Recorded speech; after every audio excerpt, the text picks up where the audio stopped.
बहुत खूंखार आतंकवादी है यासीन मलिक। जिस तरह से उन्होंने वो एयरफोर्स के अफसरों को किडनैप करके उनको मरवा दिया, और एक कत्ल यासीन मलिक के सर पे जाता है, क्योंकि उसकी डायरेक्शन पे ही जेकेएलएफ काम करती थी और उसकी डायरेक्शन पे किसको मारना है, किसको मरवाना है,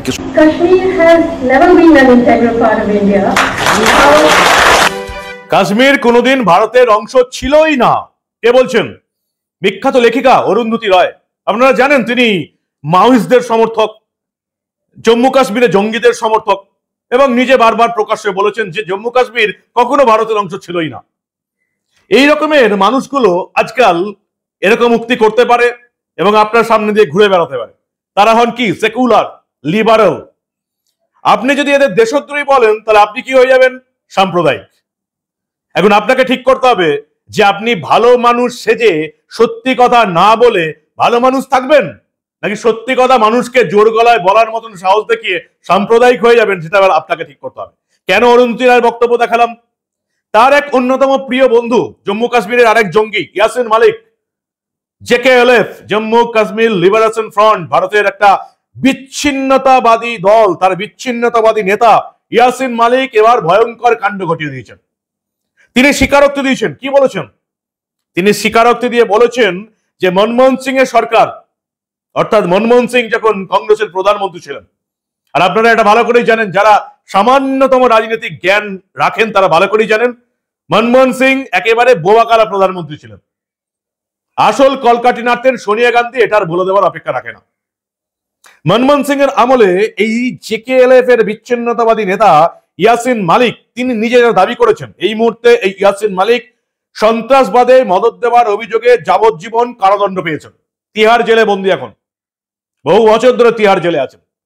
এই ইয়াসিন মালিক স্বীকারোক্তি দিয়েছেন দিল্লি হাইকোর্টে একটি হলফনামা জমা দিয়ে, এবং সেখানে এই যাবজ্জীবন সাজাপ্রাপ্ত জঙ্গি ইয়াসিন মালিক পরিষ্কার দাবি করেছেন যে ইউপিএ সরকারের আমলে, মনমোহন সিং যখন প্রধানমন্ত্রী ছিলেন সেই আমলে পাকিস্তানের বিভিন্ন রাজনীতিবিদ, পাকিস্তান সরকার এবং জঙ্গি নেতাদের সঙ্গে ব্যাক চ্যানেল দিয়ে আলোচনার মাধ্যমে তাকে ব্যবহার করত মনমোহন সিং এর সরকার। পাকিস্তানের বিভিন্ন রাজনীতিবিদদের সঙ্গে তাকে কথা বলানো হতো, সেটা নয় বুঝলাম। পাকিস্তান সরকারের সঙ্গে ভারতের প্রতিনিধি হয়ে তিনি কথা বলতেন, সেটাও না হয় বুঝলাম। জঙ্গি নেতাদের সঙ্গে তিনি শান্তি চুক্তি করতেন। মনমোহন সিং এর আমলে, সোনিয়া গান্ধীর আমলে, ইউপিএ আমলে আরেক জঙ্গি ইয়াসিন মালিককে দিয়ে কংগ্রেসের সরকার, ভারত সরকার জঙ্গিদের সঙ্গে শান্তি চুক্তি করাতো। 2006-এ এই ইয়াসিন মালিক দেখা করেছিল আরেক পাকিস্তানের কুখ্যাত জঙ্গি নেতা হাফিজ সঈদের সঙ্গে, এবং সেখানে তৎকালীন ইন্টেলিজেন্স ব্যুরোর স্পেশাল ডিরেক্টর ভিকে জোশীর নির্দেশে, যে নির্দেশটা পাঠিয়েছিলেন একেবারে মনমোহন সিং এর সরকার, সে জঙ্গি নেতা হাফিজ সঈদের সঙ্গে দেখা করেছিল 2006 সালে। কাশ্মীরের মাটিতে তার সঙ্গে অনেক জঙ্গি সংগঠনের আলাপ ছিল, দেখা হয়েছে। আফজল গুরুকে যখন ফাঁসি দেওয়া হলো সেই আন্দোলনের সময়ও তার সঙ্গে বিভিন্ন জঙ্গি নেতাদের দেখা গেছে। হাফিজ সঈদের সঙ্গে সে দেখা করেছিল। ভারত সরকার পাকিস্তানের জঙ্গিদের কাছে ভারতের তরফ থেকে শান্তি বার্তা পৌঁছে দিল। ইয়াসিন মালিক মনমোহন সরকারের শান্তি বার্তা, সোনিয়া গান্ধীর নির্দেশে, মনমোহন সিং এর নির্দেশে ভারত সরকারের শান্তি বার্তা জঙ্গি নেতা হাফিজ সঈদের কাছে পৌঁছে দিল ইয়াসিন মালিক।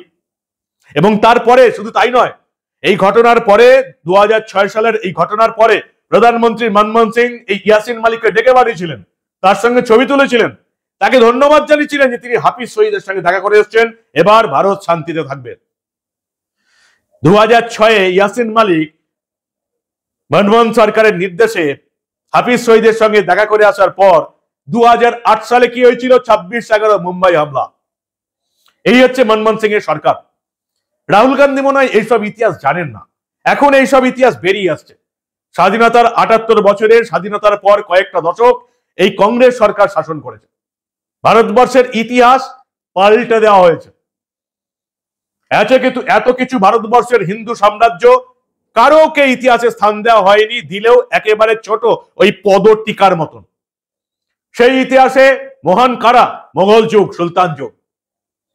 কংগ্রেসের সরকার, জওহরলাল নেহরুর সরকার, সেই সঙ্গে কিছু বাম লিবারেল ঐতিহাসিক যারা লিখে গেছেন, এবং কংগ্রেস সরকারের আমলে কংগ্রেসের শিক্ষামন্ত্রী, ভিন্ন ধর্মের শিক্ষামন্ত্রীরা সেই ইতিহাসগুলোকে এই দেশের পঠন পাঠনে ঢুকিয়ে গেছেন।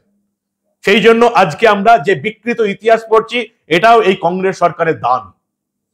এখন সোশ্যাল মিডিয়ার যুগ, বিভিন্ন জায়গা থেকে আসল সত্যগুলো এবার উঠে আসছে।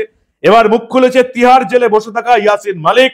দিল্লি হাইকোর্টে হলফনামা জমা দিয়ে সে জানিয়ে দিয়েছে মনমোহন সিং এর নেতৃত্বাধীন ইউপিএ সরকারের আমলে সে পাকিস্তানের বিচ্ছিন্নতাবাদী জঙ্গি নেতাদের সঙ্গেও কথা বলতো। জঙ্গি নেতা হাফিজ শহীদের সঙ্গেও আলোচনার মাধ্যমে শান্তি ফেরাতে চেয়েছিলেন মনমোহন সিং। পৃথিবীর ইতিহাসে আজ অব্দি মনে হয় কোনোদিন হয়নি। পাকিস্তানের কোন জঙ্গি নেতার কাছে ভারতের এক জঙ্গি বিচ্ছিন্নতাবাদী নেতাকে মনমোহন সিং এর সরকার পাঠাচ্ছে ভারতের শান্তি বজায় রাখতে। 2006 এই মিটিং এর পর 2008, 26, 11 মুম্বাই টেরর অ্যাটাক ঘটালো হাফিজ শহীদ। কংগ্রেস সরকার এই ভারতের ইতিহাসে কি করে গেছে এবার সেটা একে একে প্রকাশ্যে আসছে। এতদিন তো পড়তে দেওয়া হয়নি, সামনে আনা হয়নি, এবার সামনে আসছে।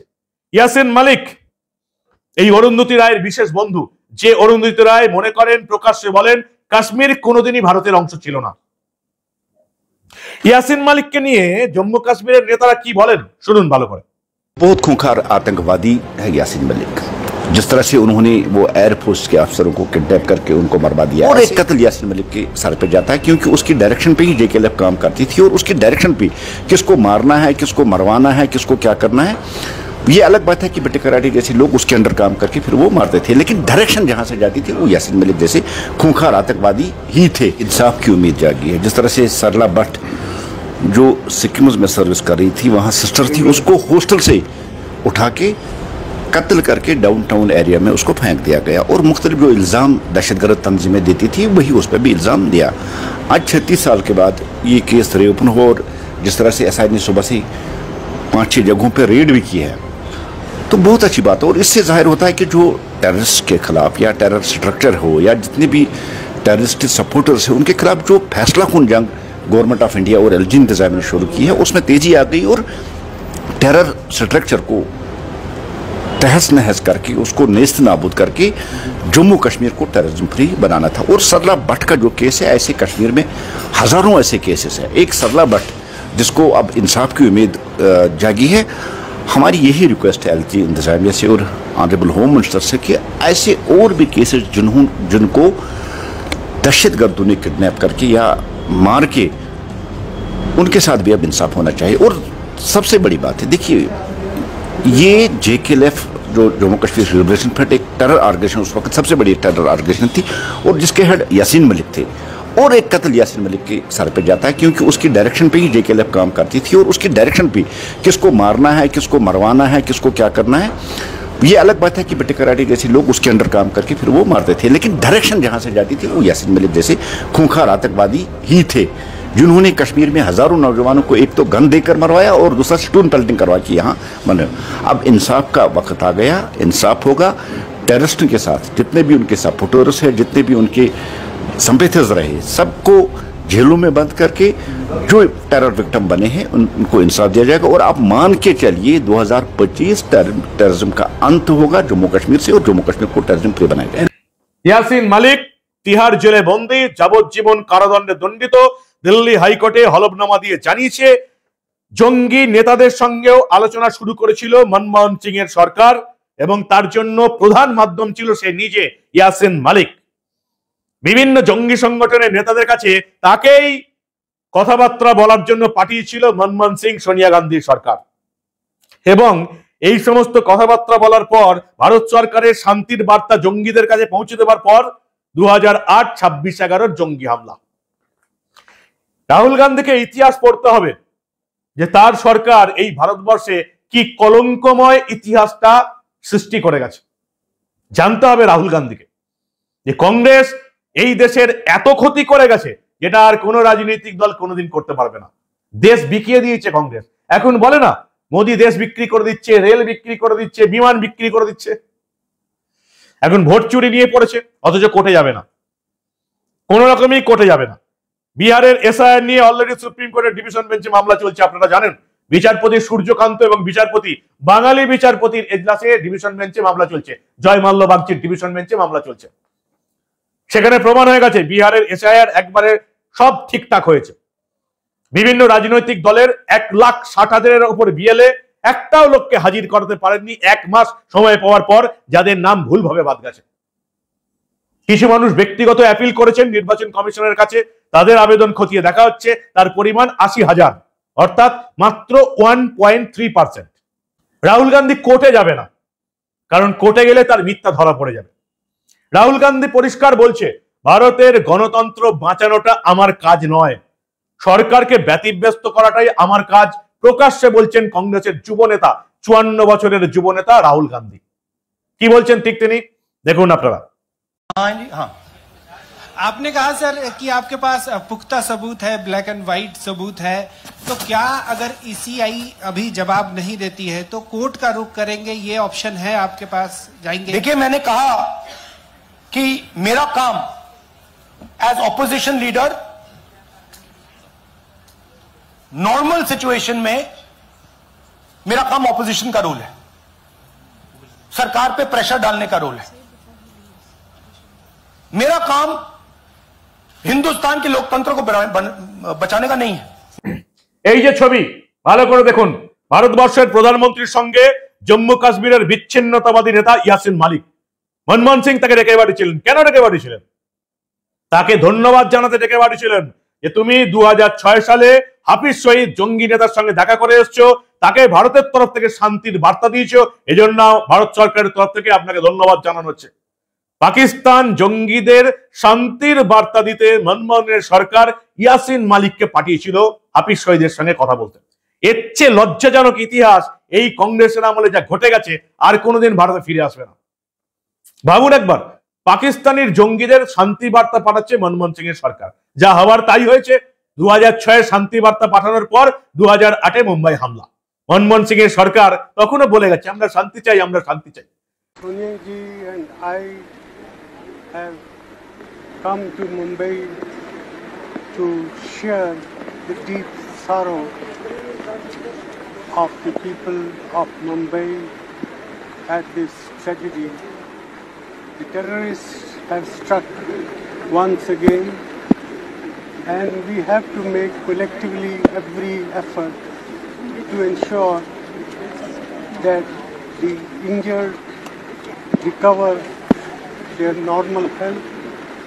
ভারতবর্ষের ইতিহাসে কংগ্রেস যে দাগ রেখে গেছে, যে ক্ষতি করে গেছে, কোন রাজনৈতিক দল সেটা করতে পারবে না। ইয়াসিন মালিককে ডেকে পাঠিয়ে তাকে ধন্যবাদ জানিয়েছিলেন মনমোহন সিং, সেই ছবিটা এখনো আছে। হাফিজ শহীদের সঙ্গে ইয়াসিন মালিকের বারবার দেখা হয়েছিল, সেই ছবি এখনো আছে।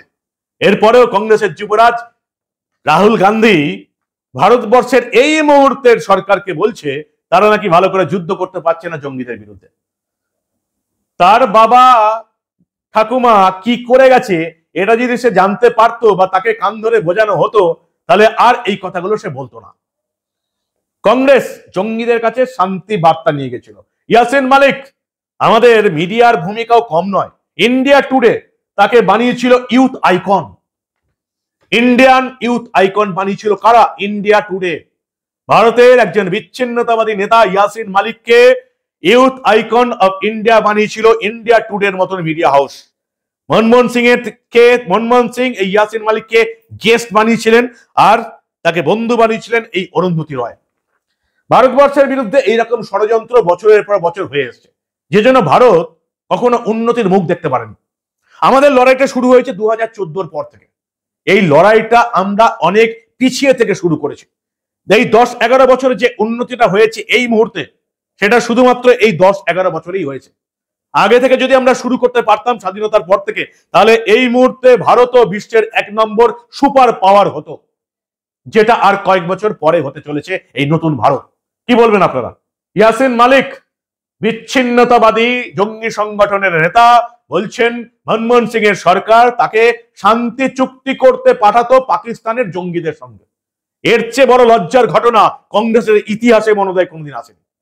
এরপরেও লজ্জা হবে কংগ্রেসের নেতাদের, রাহুল গান্ধীর এরপরেও লজ্জা হবে নাকি আবার ভোট চুরি নিয়ে মিথ্যা বুঝিয়ে বাংলার মানুষকে হাসাবে, ভারতবর্ষের মানুষকে হাসাবে? কি বলবেন আপনারা? আপনাদের মূল্যবান এবং গুরুত্বপূর্ণ মতামত জানান দা নিউজ বাংলার কমেন্ট সেকশনে। দেখতে থাকুন দা নিউজ বাংলা। আমরা আবার এই ভারতে ঘটে যাওয়া এই ধরনের অনেক গুরুত্বপূর্ণ খবর চেপে রাখতে দেব না।